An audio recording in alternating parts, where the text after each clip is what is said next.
Hi friends, welcome সবাইকে Ranu underscore চন্দন চ্যানেলে। তো আমাকে দেখে বুঝতেই পারছো আমি আজকে একটা নতুন জিনিসের সন্ধানে বেরিয়ে পড়েছি অলরেডি।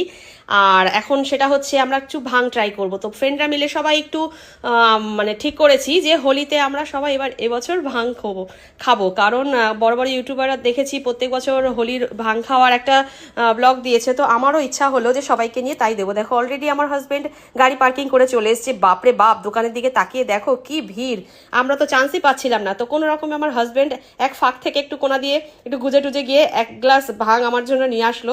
তো আমি হাতে নিয়ে প্রথমে ভাবছিলাম কি করব, খাবো কি খাবো না। তো অল্প একটু ট্রাই করলাম টেস্টটা কিরকম। তো খাওয়ার পর আমার হাজবেন্ডকে আমি মানে দিয়ে দিলাম, বললাম যে আমার ঠিক সাহস লাগছে না, কারণ আমার এখনো অনেক কাজ বাকি, অনেক কিছু কেনাকাটা করতে হবে হোলির প্রস্তুতির জন্য। তো বাকি অংশটা তুমি খেয়ে নাও। তো ও নিয়ে অলরেডি ঢকঢক করে তো খেয়ে নিল। আমি জানি না ওর অবস্থা কি হবে, আদৌ আমরা কেনাকাটা করতে পারবো না কি করব, বাড়িতে গিয়ে লটর পটর হবে। তো